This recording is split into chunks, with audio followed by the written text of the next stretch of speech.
ਸੋ ਖੈਰ ਆਪਾਂ ਰੁਖ ਕਰੀਏ ਸ਼ਰਮਾ ਜੀ ਹਰਿਆਣੇ ਦਾ। ਹਰਿਆਣੇ ਦੇ ਵਿੱਚ ਲੰਘੇ ਦਿਨੀ ਹੀ ਗੁਰਦੁਆਰਾ ਜਿਹੜੀ ਸ਼੍ਰੋਮਣੀ ਗੁਰਦੁਆਰਾ ਪ੍ਰਬੰਧਕ ਕਮੇਟੀ ਹੈ ਹਰਿਆਣਾ ਵਾਲੀ, ਉਹਦੀ ਬਾਬਤ ਫੈਸਲਾ ਆਇਆ, ਪਰ ਉਹਦੇ ਵਿੱਚ ਪ੍ਰਧਾਨ ਬਦਲ ਦਿੱਤੇ ਗਏ। ਹੁਣ ਸੁਣਨ ਦੇ ਵਿੱਚ ਇਹ ਆ ਰਿਹਾ, ਖਬਰਾਂ ਇਹ ਆ ਰਹੀਆਂ ਨੇ ਕਿ ਹਰਿਆਣੇ ਦੇ ਵਿੱਚ ਹੋਂਦ ਦੇ ਵਿੱਚ ਆਵੇਗੀ ਇੱਕ ਹੋਰ ਗੁਰਦੁਆਰਾ ਪ੍ਰਬੰਧਕ ਕਮੇਟੀ। ਜੀ ਪ੍ਰਵੀਨ ਜੀ, ਹਰਿਆਣਾ ਵਿਧਾਨ ਸਭਾ ਦਾ ਸਰਦਰੁੱਤ ਸੈਸ਼ਨ ਚੱਲ ਰਿਹਾ ਜੀ, ਤੇ ਉਸ ਸਰਦਰੁੱਤ ਸੈਸ਼ਨ ਦੇ ਵਿੱਚ ਦੋ ਚੀਜ਼ਾਂ ਕੱਲ ਬਹੁਤ ਚਰਚਾ 'ਚ ਰਹੀਆਂ। ਇੱਕ ਹਰਿਆਣਾ ਵਿਧਾਨ ਸਭਾ ਦਾ ਭਗਵਾਕਰਨ ਤੇ ਦੂਸਰਾ ਹਰਿਆਣਾ ਦੀ ਗੁਰਦੁਆਰਾ ਪ੍ਰਬੰਧਕ ਕਮੇਟੀ 'ਚ RSS ਦਾ ਐਂਟਰੀ। ਜੀ ਜੀ, ਬਕਾਇਦਾ ਤੌਰ ਤੇ ਕੱਲ ਜਿਹੜੇ ਉੱਥੇ ਕੁਰਸੀਆਂ ਮੇਜ਼ਾਂ ਦੇ ਰੰਗ ਜਾਂ ਜਿਹੜੀ ਉਹ ਗ੍ਰਿਲ ਹੈ, ਲੋਹੇ ਦੀ ਗ੍ਰਿਲ, ਉਹਦਾ ਰੰਗ, ਇੱਥੋਂ ਤੱਕ ਕਿ ਥੱਲੇ ਜਿਹੜਾ ਉਹ ਮੈਟ ਵਿਛਾਇਆ ਉਹਦਾ ਰੰਗ, ਉਹ ਸਾਰਾ ਭਗਵਾਕਰਨ ਕਰ ਦਿੱਤਾ। ਸੋ ਇਸ ਨੂੰ ਲੈ ਕੇ ਖਾਸੀ ਚਰਚਾ ਹੁੰਦੀ ਰਹੀ ਕਿ ਜੇ ਕੋਈ ਬੀਬੀ ਸੂਟ ਪਾ ਲਵੇ, ਕਹਿੰਦੇ ਕਿ ਫਿਰ ਉਹਦੇ ਪਰ ਰੌਲਾ ਪਾਉਂਦੇ ਨੇ ਇਹ,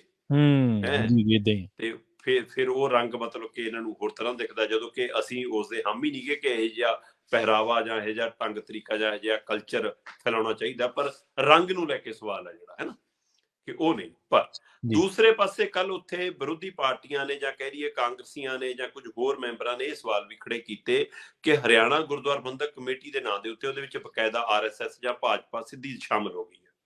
ਇਸ ਨੂੰ ਲੈ ਕੇ ਇਤਰਾਜ਼ ਹੋਏ।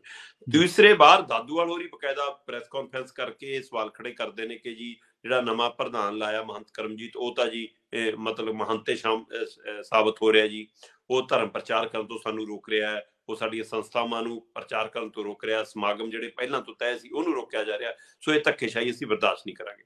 ਕੱਲ ਉਹਨਾਂ ਨਾਲ 4-5 ਨਵੇਂ ਮੈਂਬਰ ਵੀ ਨਜ਼ਰ ਆ ਗਏ। 10 ਕੁ ਪੁਰਾਣੇ ਮੈਂਬਰ ਸੀ, 4 ਜਾਂ 5 ਨਵੇਂ ਮੈਂਬਰ ਵੀ ਕੱਲ ਦਾਦੂਵਾਲ ਹੋਰਾਂ ਨਜ਼ਰ ਆਏ ਜੀ।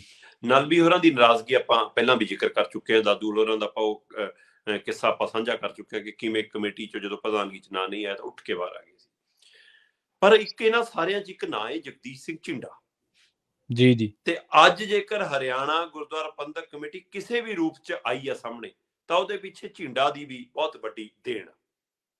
ਜਗਦੀਸ਼ ਸਿੰਘ ਝਿੰਡਾ ਪਹਿਲਾ ਬੰਦਾ ਜਿਹਨੇ ਹਰਿਆਣਾ ਕਮੇਟੀ ਦੇ ਨਾਂ ਤੇ ਦੱਬ ਕੇ ਕੰਮ ਕੀਤਾ ਜਾਂ ਜੰਮ ਕੇ ਝੰਡਾ ਚੱਕਿਆ।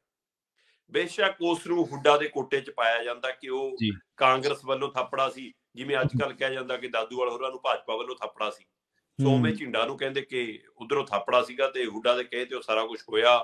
ਕਮੇਟੀ ਦਾ ਰੂਪ ਰੰਗ ਬਣਨ ਲੱਗ ਗਿਆ, ਪਰ ਜਦ ਨੂੰ ਸਰਕਾਰ ਇਹਨਾਂ ਦੀ ਆ ਗਈ ਤੇ ਸਾਰਾ ਕੁਛ ਬਦਲ ਗਿਆ। ਜਗਦੀਸ਼ ਸਿੰਘ ਝਿੰਡਾ ਹੋਰੀ ਹੁਣ ਕਹਿੰਦੇ ਕਿ ਜੇਕਰ ਉਸ ਸਮੇਂ ਸ਼੍ਰੋਮਣੀ ਕਮੇਟੀ ਨੇ ਸਾਡੀ ਗੱਲ ਸੁਣੀ ਹੁੰਦੀ ਜਾਂ ਉਸ ਸਮੇਂ ਬਾਦਲ ਟੱਬਰ ਨੇ ਸਾਡੇ ਨਾਲ ਰਾਬਤਾ ਰੱਖਿਆ ਹੁੰਦਾ, ਅਸੀਂ ਉਹਨਾਂ ਕੋਲ ਜੋ ਨੁਕਤੇ ਚੁੱਕਦੇ ਸੀ ਉਹਨਾਂ ਬਾਰੇ ਕੁਝ ਗੱਲ ਕੀਤੀ ਹੁੰਦੀ, ਜਾਂ ਹਰਿਆਣਾ ਦੇ ਗੁਰੂ ਘਰਾਂ ਦੇ ਬਾਰੇ ਕੁਝ ਫਿਕਰਮੰਦੀ ਕੀਤੀ ਹੁੰਦੀ, ਜਾਂ ਹਰਿਆਣਾ ਦੇ ਸਿੱਖ ਭਾਈਚਾਰੇ ਦੀ ਗੱਲ ਸੁਣੀ ਹੁੰਦੀ, ਉਹਨਾਂ ਦੇ ਮਸਲੇ ਨਿਬੇੜੇ ਹੁੰਦੇ, ਤਾਂ ਅੱਜ ਨਵੀਂ ਕਮੇਟੀ ਹੋਂਦ ਚ ਨਹੀਂ ਆਉਣੀ ਸੀ ਕਹਿੰਦੇ।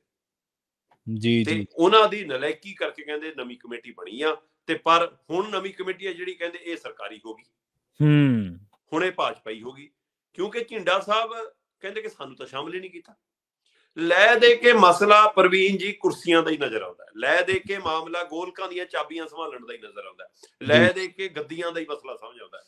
ਨਲਵੀ ਸਾਹਿਬ ਨਾਰਾਜ਼ ਤਾਂ ਹੋਏ ਕਿ ਸੀਨੀਅਰ ਮੀਤ ਪ੍ਰਧਾਨ ਨਹੀਂ ਮਿਲਿਆ, ਦਾਦੂਵਾਲ ਤਾਂ ਨਾਰਾਜ਼ ਹੋਏ ਕਿ ਪ੍ਰਧਾਨਗੀ ਮਿਲੀ, ਝਿੰਡਾ ਸਾਹਿਬ ਕਹਿੰਦੇ ਸਾਡੇ ਬੰਦੇ ਨਹੀਂ ਲਏ। ਮੈਂ ਕਹਿੰਦੇ ਹੁਣ ਨਵੀਂ ਰਿਪੋਰਟ ਇੱਕ ਸਰਕਾਰ ਨੂੰ ਭੇਜੀ ਆ ਜਿਹਦੇ ਵਿੱਚ ਮੈਂ ਕੁਝ ਨਾਮ ਸ਼ਾਮਲ ਕੀਤੇ ਆ। ਕਹਿੰਦੇ ਜੇ ਉਹ ਨਾਮ 31 ਦਸੰਬਰ ਤੱਕ ਇਸ ਕਮੇਟੀ 'ਚ ਸ਼ਾਮਲ ਨਾ ਕੀਤੇ ਗਏ, ਫਿਰ ਅਸੀਂ 1 ਜਨਵਰੀ ਨੂੰ ਨਵਾਂ ਧਮਾਕਾ ਕਰਾਂਗੇ। ਮਤਲਬ ਜੇ ਤੁਹਾਡੇ ਬੰਦੇ ਕਮੇਟੀ 'ਚ ਹੈਗੇ ਤਾਂ ਕਮੇਟੀ ਸੱਚੀ ਆ, ਫਿਰ ਕਮੇਟੀ ਸੇਵਾ ਵਾਲੀ ਆ। ਜੇ ਤੁਹਾਡੇ ਬੰਦੇ ਤੁਹਾਡੇ ਨਾਮ ਕਮੇਟੀ 'ਚ ਨਹੀਂ ਹੈਗੇ, ਫਿਰ ਕਮੇਟੀ ਸਰਕਾਰੀ ਆ, ਫਿਰ ਕਮੇਟੀ ਭਾਜਪਾਈ ਆ। ਤੇ ਜੇ ਉਹ ਨਾ ਸ਼ਾਮਲ ਹੋ ਗਏ ਕਹਿੰਦੇ ਫਿਰ ਸਾਨੂੰ ਮਨਜ਼ੂਰ ਆ, 31 ਤੱਕ ਦਾ ਅਸੀਂ ਅਲਟੀਮੇਟਮ ਦਿੰਦੇ ਆ, 1 ਤਰੀਕ ਨੂੰ ਫਿਰ ਨਵਾਂ ਧਮਾਕਾ। ਨਵਾਂ ਧਮਾਕਾ ਮਤਲਬ ਜਿਹੜਾ ਉਹਨਾਂ ਨੇ ਬਾਦਲਾਂ ਦਾ ਹਵਾਲਾ ਦਿੱਤਾ, ਜਿਹੜਾ ਉਹਨੇ ਸ਼੍ਰੋਮਣੀ ਕਮੇਟੀ ਦਾ ਹਵਾਲਾ ਦਿੱਤਾ ਕਿ ਉਹਨਾਂ ਨੇ ਜੇ ਸੁਣੀ ਹੁੰਦੀ ਤਾਂ ਅੱਜ ਇਹ ਕਮੇਟੀ ਨਾ ਹੁੰਦੀ। ਇਹਦਾ ਮਤਲਬ ਇਹੀ ਉਹ ਹੁਣ ਵਾਲੀ ਸਰਕਾਰ ਨੂੰ ਕਹਿ ਰਹੇ ਨੇ ਜਾਂ ਹੁਣ ਵਾਲੀ ਧਿਰ ਨੂੰ ਕਹਿ ਰਹੇ ਨੇ ਕਿ ਭਾਈ ਇਹ 31 ਤੱਕ ਤੁਸੀਂ ਸਾਡੀ ਨਾ ਸੁਣੀ, ਫਿਰ ਇੱਕ ਹੋਰ ਕਮੇਟੀ। ਸੋ ਹੁਣ ਝਿੰਡਾ ਜੀ ਕਹਿੰਦੇ ਤਜਰਬਾ ਤਾਂ ਹੋ ਹੀ ਲਿਆ, ਸੋ ਇੱਕ ਫਿਰ ਹੋਰ। ਸੋ ਇਸ ਲਈ ਹਰਿਆਣਾ 'ਚ ਇੱਕ ਹੋਰ ਨਵੀਂ ਕਮੇਟੀ ਜਨਮ ਲੈ ਸਕਦੀ ਹੈ, ਇਹਦੇ ਸੰਕੇਤ ਮਿਲ ਰਹੇ ਨੇ। ਔਰ ਜਿਵੇਂ ਕੱਲ ਕਾਂਗਰਸ ਨੇ ਇਸ ਨੂੰ ਹਰਿਆਣਾ ਦੀ ਵਿਧਾਨ ਸਭਾ 'ਚ ਵੀ ਮੁੱਦਾ ਬਣਾਉਣ ਦੀ ਕੋਸ਼ਿਸ਼ ਕੀਤੀ, ਉਸ ਨੂੰ RSS ਭਾਜਪਾ ਨਾਲ ਸਿੱਧਾ ਜੋੜਿਆ, ਜਿਹੜੀ ਗੱਲ ਉੱਥੇ ਦੇ ਹਰਿਆਣੇ ਦੇ ਸਿੱਖਾਂ ਦੇ ਮਨਾਂ 'ਚ ਵੀ ਗੱਲ ਜਾਰੀ ਕਿ ਏਦਾਂ ਹੋਣ ਦੇ ਆਸਾਰ ਹੈਗੇ ਨੇ ਕਿ ਪੂਰਾ ਐਡਹੌਕ ਕਮੇਟੀ ਨੂੰ ਕੰਟਰੋਲ ਉਹੀ ਧਿਰਾਂ ਕਰ ਰਹੀਆਂ ਨੇ। ਸੋ ਉਸ ਗੱਲ ਨੂੰ ਉਭਾਰ ਕੇ ਅੰਦਰ ਝਿੰਡੇ ਦੀ ਪਿੱਠ ਦੇ ਉੱਤੇ ਕੀ ਫਿਰ ਕਾਂਗਰਸ ਹੀ ਖੜੀ ਆ।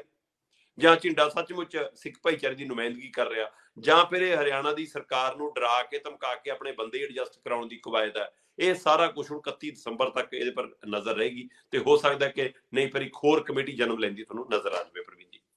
ਜੀ ਜੀ ਜੀ